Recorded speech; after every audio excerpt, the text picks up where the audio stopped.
Isang mapagpalang araw o gabi sa inyo, Mr. Narrator. Lalo na po sa inyo ng mga nakikinig. Tawagin niyo na lang po ako sa pangalang Ismael, 30 anyos at tubong Samar. Ang ibabahagi ko pong kwento ay hango sa totoong buhay. Karanasan ito ni Carlito, isa sa mga kaibigan ng tatay ko na naikwento lang din niya sa akin na nais ko ring i-share sa inyo. Sa isang bahagi ng Kabisayaan ay mayroong isang baryo na talamak ang pasugalan. Magdamag ang tayaan at hindi iniinda ang antok hanggat mayroong madudukot sa bulsa. Isa na rito si Carlito, isang binatang sugarol. Walang inatupag kundi ang magsugal ng magsugal. Mapatong eatsman at pusoy ay palaging panalo. Bihirang matalo kaya ginawang karira ang pagsusugala. Palaging nasa tabi ng buenas, kaya palaging busog ang bulsa. Sa bawat panalo, ay hindi nakaligta ang ambuna ng swerte ang mga magulang. Kahit likas na sugarol, ay makikita pa rin ang kabutihang loob. Si Carlito ay pangatlo sa 8 magkakapatid. Nagmula sa malaking pamilya. Gayunpaman, ang pamilya nila ay bantog sa lugar ng Samar. Gawa ng ang kanyang ama ay isang public servant sa lugar. Isang nangungunang kagawad na may balak tumakbong kapitan sa susunod na halalan. Sa kabila ng pagiging sugarol, ay mababalaag pa rin ang kabutihan sa kapwa bilang isang individual sa kanilang lugar. Mabait si Carlito, masunurin at mapagkumbaba. Marunong tumanggap ng pagkatalo. Sa sobrang pagkahilig sa baraha, ay nagawang makasundo ang may-ari ng pasugalan na sina Mang Tibor at Aling Rosita, ang mag-asawang hindi man lang nabiyayaan ng anak. Ano ba yan? Talo na naman ako. Sunod-sunod na lang akong talo. Aburidong wika ni Carding. Pareho lang tayo, Carding. Halos ang papangit ng baraha ko. Sambit naman ni Tonyo. Malas talaga kayo ngayong gabi. Palatak naman ng isang lalaki na kanina pa nangangati ang kamay maglaro. Puno ang kada lamesa, kaya maraming nag-aabang na sugarol. Lahat ng taong ito ay lubos na kilala sa San Carlos. Samantalang si Carlito ay sunod-sunod ang pagkapanalo. Pati ang bangka sa laro ay halos maubos na ang salapi. Kabig ng kabig lang si Carlito hanggang siya ang sumunod na bangka sa larong pusoy. May mga pagkakataon ay hindi maiwasang magkaroon ng gulo. Nagsimula sa maliit na alitan hanggang sa magkasakitan. Kaya sa tuwing may magsusuntukan at may pagkakataon na nauuwi sa pisikalan, ay todo iwas na lamang si Carlito upang hindi madamay. Gayunpaman, hindi pa nagiging madugo ang tagpo, ay inaawat na ang mga ito ni Mang Tibor. Takot silang lahat sa ginoong may-ari ng pasugalan, lalo na kay Aling Rosita. Tingin pa lang ng ginang ay nangangatog na ang kanilang mga tuhod. Noong may naganap na rambulan na pinasimulan ng isang lalaking natalo sa sugal, sa magkakasunod na gabi kung saan may nasaksak na itong manlalaro, ay bigla na lang itong naglaho. Walang sino man ang nakakaalam kung saan ito pumunta, kahit pa ito'y residente sa nasabing lugar. Naisip ng mga sugarol na baka tumakas lang ito, gawa ng may malaking atraso. Suportado ng ama ni Carlito ang pasugalan ng mag-asawa. Noon ay hindi pa mahigpit ang batas, kahit na ito'y walang permit at iligal na pinapatakbo, ay hindi iyon basta matitimbog, lalo pat nasa tagumpahagi ang pasugalan. Isang malaking bahay na sadyang itinayo sa gilid ng kagubatan sa kaduluduluhan ng baryo ng San Carlos. Paldo ka na naman, Carlito. Saka, pakibigay nga pala nito sa tatay mo. Wika ni Mang Tibor. Isang kalakihang supot ang iniabot niya na naglalaman ng sariwang bituka at dugo. Mang Tibor, bakit po hilaw to? Dapat yung luto na ho para, alam niyo naman, gustong gusto ko ang luto ng asawa mo. Masarap kayo magluto si Aling Rosita. Ganun ba? Ikaw talaga binata ka. Huwag ka na ngang umalma dyan. Yan ang gusto ng tatay mo. Umuwi ka na at ibigay mo yan sa mga magulang mo. Habang sariwa pa to, nandyan na rin ang dugo. Tugon naman ni Mang Tibor bago tumalikod. Madaling araw na rin nung mga oras na yon. Mahigit 1 kilometro lang ang layo ng tahanan nila Carlito sa Pasugalan. Nang makauwi ng bahay lulan ng kanyang motorsiklo, ay nakangiting iniabotang supot sa kanyang ama na abala sa pagpapakulo ng tubig. Nasa bantala naman ang kanyang ina, gumagayat ng mga lamas na ipanlalahok sa dinuguan. Kabilang ang ginadgad na nyog na ipanggugunaw sa dugo na ibinigay ni Mang Tibor. Hindi na siya nagtataka kung bakit alam ng mga magulang niya ang oras ng kanyang pag-uwi. Pati ang madalas na pagbigay ng karne at mga laman loob ng mag-asawa na minsan ang mga kapatid niya ang nagdadala. Karaniwan na lamang iyon na nangyayari sa kanila. Mukhang abot tenga na naman ang ngiti mo, Kuya Carlito. Magkano bang panalo mo? Balato naman dyan. Wika ng kanyang kapatid na babae na sumunod sa kanya. Malaki nga ang panalo ko. Bukas bibigyan na lang kita ng balato. Pero kay nanay ka na lang humingi. Sa kanya ko kasi ibibigay ang kalahati nito. Sagot naman niya bago nagpunta ng silid upang matulog. Tulog sa umaga, gising sa hapon. Iyon ang nakasanayang gawin ni Carlito. Palaging aktibo sa tuwing papalubog na ang araw. Anak, salamat pala sa bigay mong pera. Kahit papano'y malaki na rin ang naipon namin ng ama mo. Magagamit ito ng tatay mo sa kanyang pagtakbo bilang kapitan sa ating lugar. Napala anak, ano nga ba ang sikreto mo? Sa tuwing uuwi ka na lang palaging malaki ang dala mong pera. Malakas ka bang tumaya? Wika at tanong ng kanyang ina. Lapitin lang talaga ako ng swerte, Nay. Kaya palagi panalo sa bawat laro. Tsaka po, Nay, tinuruan po ako ni Mang Tibor kung papaano ang magandang taktika sa pagsusugal. Baka nakalimutan nyo na ho dati ring sugarol si Ama. Hayaan nyo po, Nay. Sisiguraduhin ko na mas malaki pang mauwi kong pera. Alam nyo naman po, Nay, na trabaho ko na ang pagsusugal, di ba? Dito ako mahusay at gagamitin ko ang larangang ito upang tayo yumaman. Nakangiting sagot naman ni Carlito, nakakatapos lang maligo. Basta anak, huwag kang makikisali sa gulo ha. Umiwas ka hanggat kaya mong umiwas. Alam mo naman ang ugali ng tatay mo. Oras na may mangyari sa iyong masama, siguradong isang buhay ang mawawala. Sagot na paalala ng ina na tila nag-aalala sa anak. Dahil nasabi na rin iyon ng kanyang ina, ay usisa niya itong tinanong kung may kinalaman ba ang tatay niya sa pagkawala ng isang lalaki ilang buwan na ang nakakalipas. Ang lalaking nanaksak ng kalaro sa sugal matapos matalo ng sunod-sunod. Sagot naman ng ina ay wala umanong kinalaman ng tatay niya. Labas ang pamilya nila kung ano man ang nangyari sa bastardong yon. Bakit hindi niya raw tanungin sina Mang Tibor at Aling Rosita? Baka sakaling may alam ang mga ito. Lingid sa kaalaman ng mga magulang ng binata, matagal nang alam ni Carlito ang lihim ng pasugalan. Ang kasagutan sa lihim na iyon ay matutuklasan ilang metro lang ang layo sa tahanan ng mag-asawa. Sa isang tagong kubo sa dulo ng sapa, mahanap ang malinaw na kasagutan. Gayunpaman, kahit hindi pa nakakapasok doon si Carlito, ay batid niya ang misteryo, lalo pat may mga sandaling nagagawi roon ng kanyang ama, kasama ang may-ari ng pasugalan.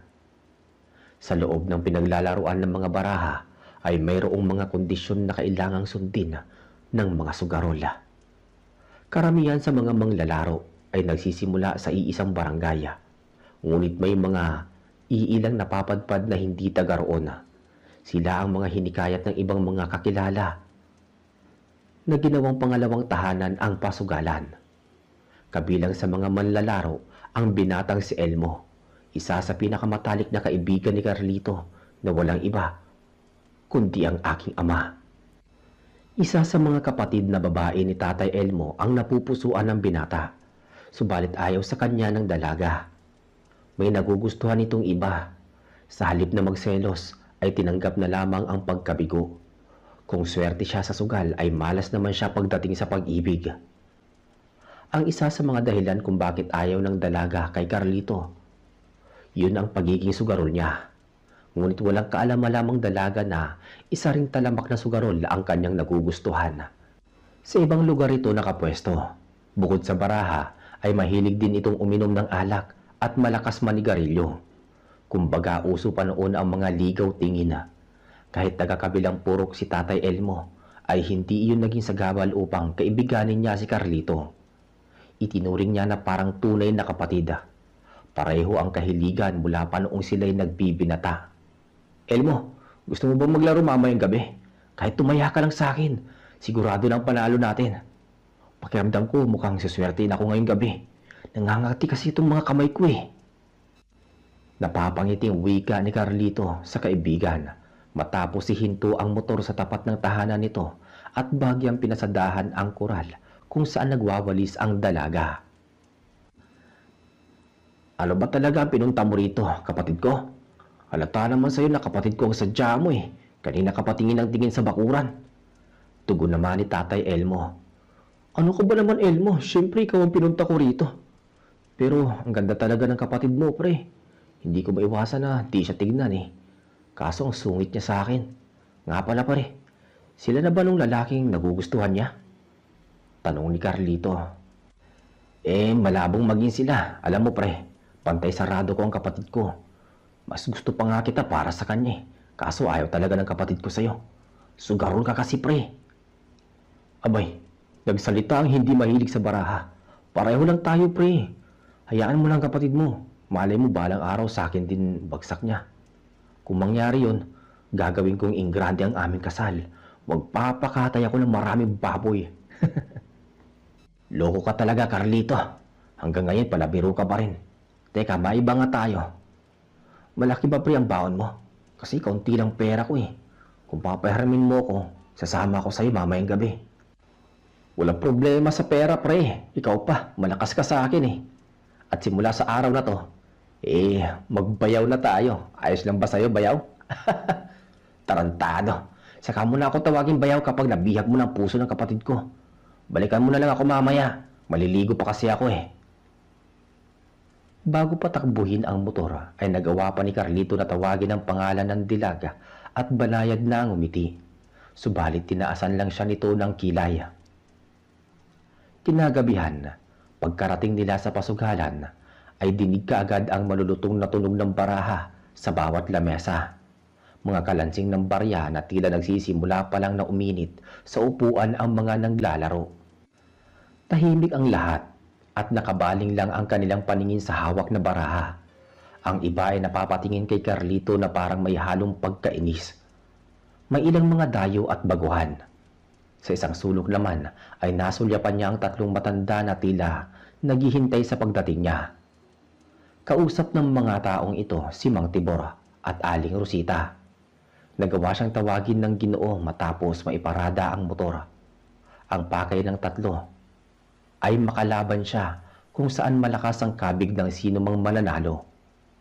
Sa madaling salita, malaki ang kada taya. Isa sa mga ito ang magsisilbing bangka. Nabalitaan ko, ikaw daw ang magaling maglaro dito ah. Maaari ka ba namin makalaro? Para talaga sa'yo ang upuan na to. Maupo ka, Carlito, at maglaro tayo ng pusoy. Saad ng matandang lalaki. Nagpakilala sa pangalang Mang Dado na kapatid ni Aling Rosita na galing sa kabilang baryo. Maging mga kasama nito ay mga kaanak lang din ng ginang. Oo ba? Mukhang dumayo pa talaga kayo rito para makalaban ako.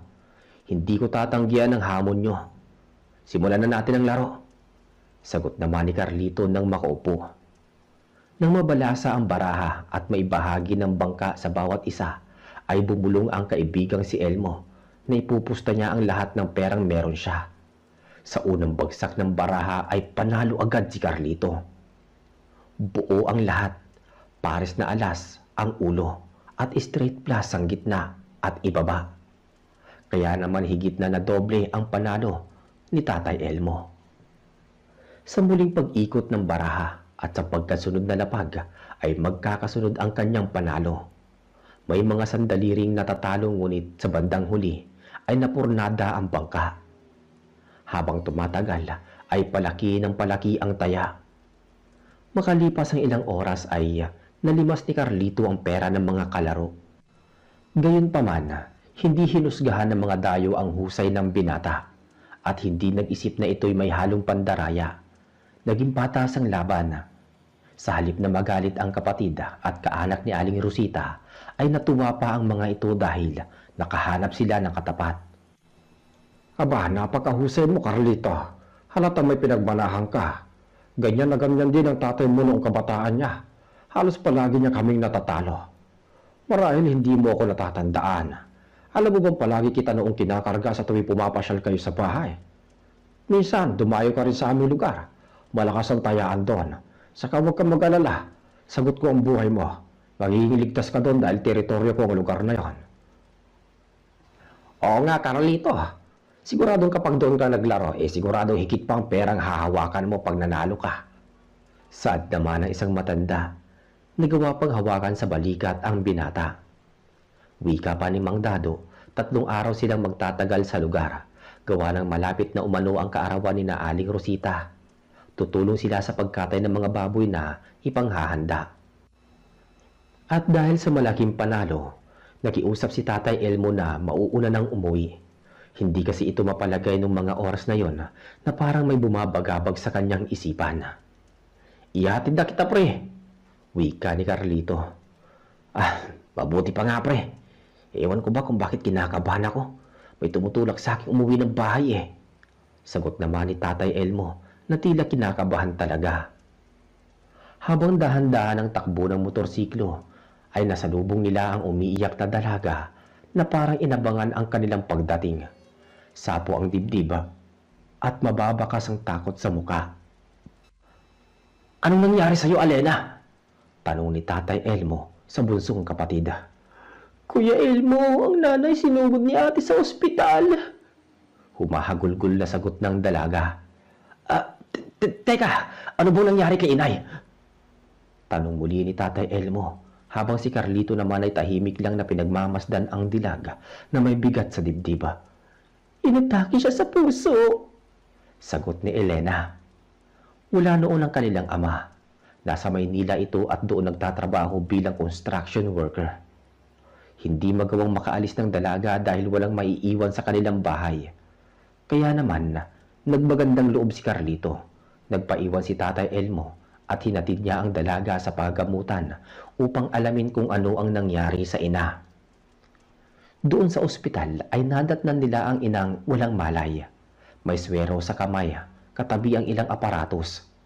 Nasa labas naman ang nakakatandang kapatid na dalaga, si Ate Alona. Ate Alona, anong lagay ni nanay? Nababahalang tanong ng kapatid. Maayos na si inay, sabi ng doktor. Hindi pa naman malala ang kondisyon niya. Sumikip lang ang dibdib niya gawa ng palaging pagod at kulang sa tulog. Sagot naman ito. Ganun ba? Akala ko inatake sa puso si inay. Kinabahan talaga ako ng husto.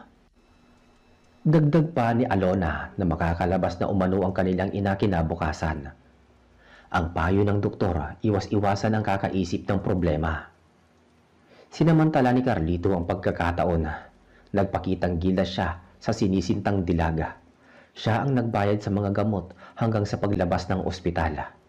Sa puntong yon, napukaw ang damdamin ni Elena. Unti-unting nahuhulog ang loob sa binata. Bagamat kahit 3 taon ang pagitan ng kanilang edad, ay nagpursigi si Carlito na ligawan ang dalaga. Hatid sundo sa eskwela lalo't nalalapit na ang pagtatapos sa kursong midwifery.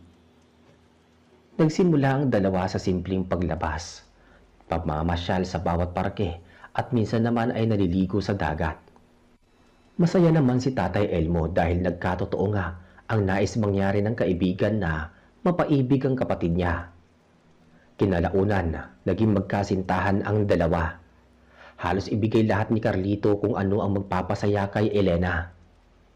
Umabot sa punto na ipinakilala ni Carlito ang kasintahan sa kanyang mga magulang at mga kapatid.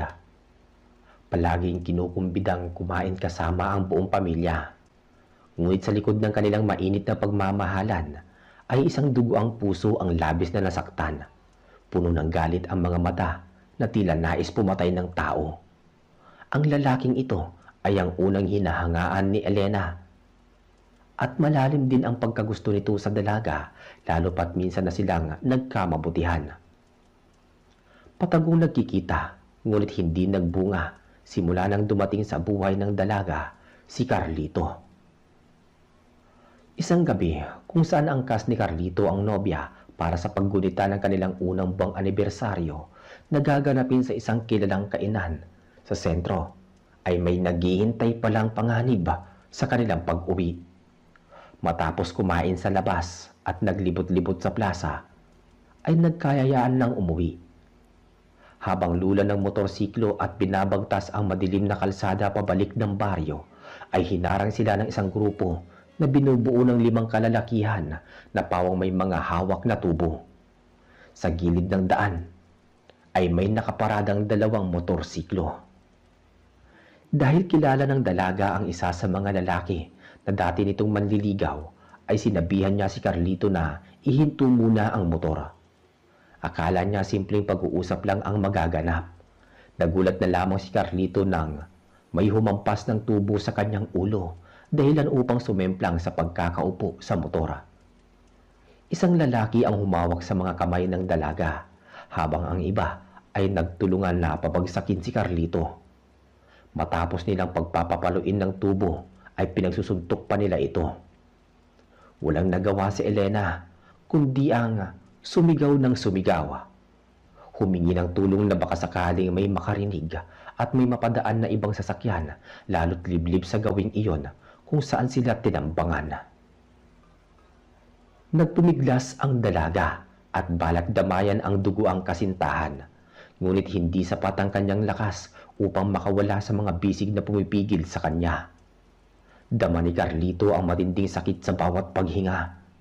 Ang kanyang kalamnan at ilang bahagi ng mga buto ay bahagyang nadurog. Napisa ang labi at umaagos ang dugo sa ulo kung saan ito ang parte ng labis na napinsala. Gayunpaman, ang kanyang mga mata ay nagliliyab sa galit.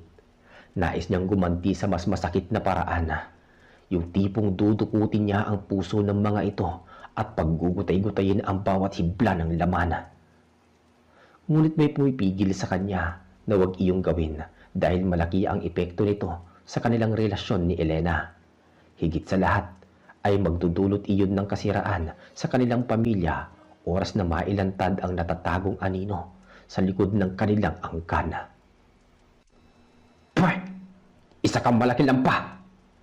Tapos ang lakas ng loob mong agawin ng babae ng tropa ko? Patayin kaya kita? Nakangising wika ng isang lalaki.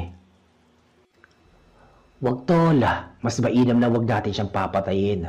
Sa kalagayan niya ngayon, iwan ko lang kung magagawa pa niyang tumayo. Habang buhay na yung magiging baldado. Giit naman ng lalaki na mismong may gusto sa dalaga. Teka, ano bang gagawin natin sa babaeng to? Pakakawalan ba natin siya? Gago ka ba? Bakit natin pakakawalan ng maharot na yan? Total nawalan na siya ng ibang lalaki, kaya lahat tayo ay makikinabang sa kanya. Paliligayahin natin siya hanggang sa magsawa siya. Hayop ka, Domingo! Ubod ng dumi ang utak mo. Akala ko nung una mabait kang tao. Mas masahol ka pa pala sa hayop. Pabuti na lang at hindi ikaw ang pinili ko. Kung nagkataon, masisira lang ang buhay ko sa'yo. Sambit ni Elena na halos sumpain na ang lalaki minsan na hinangaan niya. Nangkalad ka rin na ng ilang kabataan ng dalaga patungong kakahuyan at ang iba naman ay pilit na ikinukubli ang motor, ay walang nagawa si Carlito kundi ang lumaban ng lantaran. May natitira pa siyang lakas upang patayin ang mga ito sa anumang paraan na kaya niya. Ngunit akmang tatayo siya, ay bigla siyang nakarinig ng mabigat na yabag na may kasamang pag-angil mula sa mabagsik ng mga nilalang. Kaya naman ay naudlot ang kanyang pagbangon. Hanggang sa isang malalakas na sigaw ang pumalaho sa paligid ng sakmalid ng isang mabangis na hayop na may katawang tao, ang isang binatang may hawak sa kamay ng dalaga. Ilang segundo lang ang pagitan ay may lumitaw pa na isa pang nakakatakot na nilalang at kinalmot sa muka ang isa pang lalaki, kaya tuluyang nakawala ang humahagulgul na dalaga na may halong pagkasindak. Matapos bumaon sa pisngin ng lalaki ang matalas na mga kuko, ay kinaladkad ito patungong gubat kung saan nauna itong tangayin na ng isang halimaw ang kanyang mga kasama. Labis na kilabot naman ang lumukob sa tatlong natitirang lalaki. Mabilis ang mga itong sumampa sa motor ngunit ayaw umandar ng makina. Bakas sa mukha nila ang matinding hilakbot. Dumating sa punto na may dumating pang dalawang halimaw at balak sunggaban ng tatlo dahil ayaw mag-start ng kanilang motor. Ikumaripas na lamang ng takbo ang mga ito. Naiwan si Carlito na nakahandusay ng paluhod sa lupa. Dala ng takot at pag-aalala ay patakbong nilapitan ng dalaga ang nobyo. Banayad na hinawakan ng dugo ang muka at dahang-dahang niyakap. Nung una akala ni Elena na hindi sila makakaligtas pa sa kamay ng mga aswang. Nakatayo ang mga ito sa talahiban kung saan nakadapa ang motor ng binata. Habang magkayakap ang dalawa ay dama ni Carlito ang panginginig ng kasintahan. Walang tigil ang pagdaloy ng mga luha at malakas ang kabog ng dibdiba. Habang nakapikit ang mga mata ni Elena at nakagapos sa napinsalang bisig ng binata, ay isang nilalang ang kumuha sa motor at tinulak sa gilid ng daan. Pinasadahan pa ng tingin si Carlito bago naglaho sa kadiliman. Carlito, natatakot ako. Marahil ito ng ating katapusan. Wika ng dalaga at pahigpit ng pahigpit ang pagkakayakap. Bakit ka naman natatakot? At sinong nagsabi sa'yo na tayong dalawa ay mamamatay? Tingnan mo, umalis na yung mga nambugbog sa akin. Ligtas na tayo, Elena. Hanggat nasa tabi mo ko, asahan mong ikay lagi magiging ligtas, mahal ko. Sagot naman niya at pilit pinapakalma ang dalaga. May mga aswang, Carlito. Papatayin nila tayo. Aswang? Nasaan ang mga aswang, Elena? Bakit hindi mo imulat yung mga mata mo? Pagmasdan mong paligid, wala kang makikitang aswang. Nang idilat niya ang kanyang mga mata ay laking gulat niya dahil bigla na lang naglaho ang mga itim na nilalang. Ang mas nakakagulat pa ay nakatayo na ang motorsiklo sa gilid ng kalsada. Muling nagtanong ang dalaga na hindi siya namamalikmata. Totoong may mga aswang at nagawa pang biktimahin ang dalawang lalaking may hawak sa kamay niya. Napangiti lang si Carlito. Kahit may sugat ang bibig ay nagawa pang halikan nito. Naging malambing sa kabila ng mga nangyari. Makalipas ang ilang sandali ay biglang may dumating. Dumating ang ama ni Carlito lula ng tricycle. Sakay nito ang nakakatanda niyang kapatid. Doon ay maraming pagdududa ang bumalot sa isipan ng dalaga. Ngunit hindi magawang magtanong.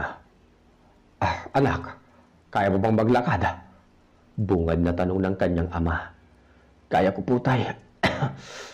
Sagot naman niya habang napapaubo pa. Sira ka talaga. Halos mabali na nga yung paa mo. Hayaan mo tulungan kita makasakay. Saka dahan-dahan lang sa paghakbang. Baka mabubugi ang mga buto mo na tinamaan ng tubo. Saad naman ang dalaga at nagawang akayin ang sugatang lalaki. Bakit hindi ka lumabang, Carlito? Bakit hinayaan mong gawin yan sa'yo? Kayang-kaya mo naman silang pabagsakin kung gusto mo. Sambit ng kanyang nakakatandang kapatid bago sumampa ng motor niya. Matalim namang tinapunan ng tingin ng ama ang panganay na anak dahilan upang tumahimik ito. Sa halip na dalhin sa pagamutan, ay sa tahanan nagpagaling si Carlito. Ang kanyang ina ang nanggamot sa kanya sa mga natamo niyang pinsala. Upang mapanatag ang loob ng dalaga, ay doon na rin ito nagpaabot ng umaga. Natulog sa iisang kama, katabi si Carlito. Kinaumagahan, nagpanggap si Carlito na hindi pa lubusang magaling kahit na humilom na ang kanyang mga sugat at naibalik na ang mga napinsalang buto. Hiniling ng dalaga na umuwi na muna ito at huwag umanong ipaalam sa kanyang kuya Elmo ang tungkol sa nangyari kagabi. Tumango naman si Elena at nangakong hindi ipagsasabi. Pagkagat ng dilima, ay napapangising bumangon sa kama si Carlito. Ang bawat ngiti ay mayroong pinaghuhugutan. Kahit ang nanlilisik niyang mga mata ay puno ng galak Nang marinig ang magandang balita mula sa ama, pagkagaling nito sa pasugalan, matapos makausap si Mang Tibor at Aling Rosita. Carlito anak, gusto mo bang samahan pa kita doon? Tanong ng ama, samantalang ang kanyang ina ay walang tigil sa paghasa ng kutsilyo na parang may gustong balatan ng buhay. Nay, matalas na po ba yung kutsilyo mo? Sabik ka na bang humiwa ng sariwang laman? Tugod naman niya. Tahimik lang ang ginang, nagpatuloy lang ito sa paghasa. Mababanahag ang matinding puot at galit dahil sa nangyari sa anak. Isa sa mga ayaw ng mag-asawa ay ang makitang inaapi ng iba ang kanilang mga anak dahil handa silang makipag-ubos ang lahi alang-alang sa pamilya. Laking tuwa ni Carlito nang makapasok sa pasugalan kung saan ang mga kilalang mukha ay nagpapalitan ng mga tingin na waring nangungusap. Nagpapahayag na pumasok na umano siya sa kanlungan ng mag-asawa na kanina pa naghihintay sa kanyang pagdating. Ang ibang mga dayo naman ay nakatutok lang sa mga hawak nilang baraha. Sa kamalig ay mayroong maliit na silid na nagbistulang hawla. Sa tapat ay mayroon namang mahabang lamesa. Nakaupo si Mang Tibor at Aling Rosita kasama si Mang Dado at ilang matatandang lalaki. Mabuti naman at tumating ka na, Carlito. May magandang handog kami sa'yo. Pumasok ka na sa silid at matutuwa ka sa makikita mo. Wika ni Mang Tibor, may bahid pang dugo ang kanyang isang kamao. Pagkapasok ay gumuhit sa paningin niya ang mga pamilyar na muka. Ang mga nakaligtas noong gabing yon matapos sumalakay ang mga aswang. Ang tatlong kataong ito ang nanggulpi sa kanya at pinagpapalo siya ng tubo. Bugbog sarado ang mga ito at halos hindi na makilala ang mga muka. Nakatali ang kanilang mga kamay at paa. May busal ang bibig at ang dalawa ay nagawa pang dukutin ang mga mata. Ang taong may naiwang paningin ay ang binatang dating manliligaw ng dalaga. Sagad hanggang buto ang pagkasindak nito nang makita si Carlito. May nakahanda na ring patalim sa may dingding. Tahimik na kinuha ni Carlito ang kutsilyo at walang habag na nilaslas ang leeg ng lalaking may malaking atraso sa kanya. Matapos siwain ang lalamunan ay sunod-sunod itong inundayan ng saksak hanggang sa bumulwak at sumayad sa lupa ang sariwang mga bituka. Matapos ang pagpaslang ay kinausap niya ang matatanda na sila na umano ang bahala sa natitirang buhay at ang katawan ng kanyang pinatay ay sila na rin ang bahalang kumatay. Ang mahalagang parte tulad ng atay at puso, kabilang na ang mga bahagi ng katawan, ay ihahatid umano sa kanilang tahanan bilang pampawi ng masidhing galit ng kanyang ina at mga kapatid. Pati ang pugot na ulo ng binata ay isinilid sa sako at si Mandado mismo ang naghatid nito. Dahil si Mandado ang supremo ng kanilang angkan at pagdating ng panahon ay ang ama ni Carlito ang susunod na mamumuno sa kanilang lipi. Ang pangkat din umano ni Mandado ang lumitaw noong gabing yon kasama si Mang Tibor. Matapos nilang mapaslang ang dalawang binata ay sunod naman nilang tinugis ang tatlong tumakas bago pa makapagsumbong sa taong bayan. Bukod doon, ang pasugalan ay maraming lagusan na konektado sa bawat daan na tanging sila lamang ang may alam. Matagal nang alam ni Carlito ang tunay niyang pagkatao. Halos lahat ng mga sugarol doon ay pawang mga aswang, maliban sa mga dayong nagagawi doon. Si Mang Tibor din ang pumaslang at kumatay sa lalaking kapwa nila aswang na nagpasimuno ng gulo at nagawang saksakin ang isang kalaro. Hindi naman sila likas na masama, tahimik silang namumuhay sa kagubatan. Ang pagsusugal ay ginagawang negosyo para sa mga katulad nilang nilalang at mainit nilang tinatanggap ang sino mang gustong maglaro sa kanilang bakuran.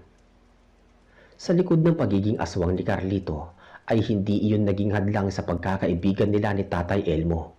Kaya nga labas-masok noon si Ama sa lungga ng mga aswang na hindi makikitaan ng takot basta't nasa tabi niya ang kaibigang si Carlito. Sa loob ng pasugalan ay si Mang Tibor at Aling Rosita ang masusunod. Batas ang bawat salita nila na kinatatakutan ng mga sugarol.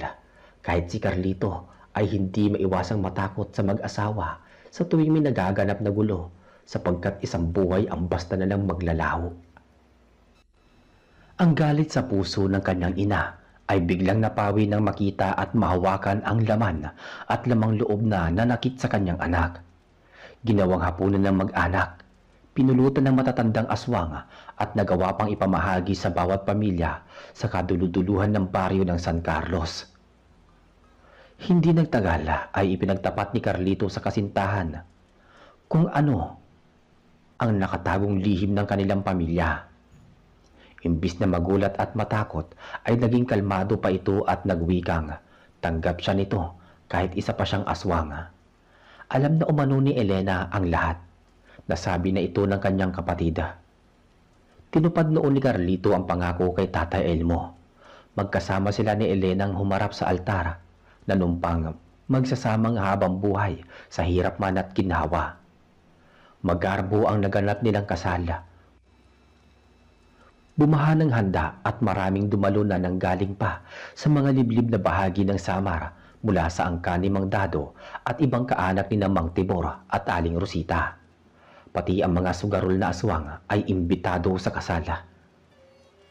Makalipas ng ilang buwan na matapos ang pag-iisang dibdib ay naging maligaya si Elena sa piling ni Carlito. Ang kanilang pagmamahalan ay agad namang nagbunga hanggang sa magkaroon sila ng supling na lalong nagbigkis sa kanilang pagsasama. Lumipas pa ang isang taon ay nakilala ni Tatay Elmo ang isang magandang dilag na may purong dugong aswang. Ang dalagang ito ay ang pamangkin ni Mang Dado na siyang aking ina. Sa madaling salita ay nananalaytay din sa aking ugat ang pagiging aswang, kalahating tao at kalahating halimaw. Ngunit di minsan hindi ko naranasang tumikim ng sariwang laman ng tao. Nabuhay ako bilang isang ordinaryong tao na may takot sa Diyos. Palakaibigan din akong lalaki at nagagawang magsimba. Ang buhay ko ay nakaayon sa takbo ng panahon. At yun na nga, dito na lamang po natatapos ang aking kwento, Mr. Narrator, tungkol sa talambuhay ni Carlito na isang sugarol. Lubos na gumagalang at nagpapasalamat ang inyong masugid na taga-subaybay,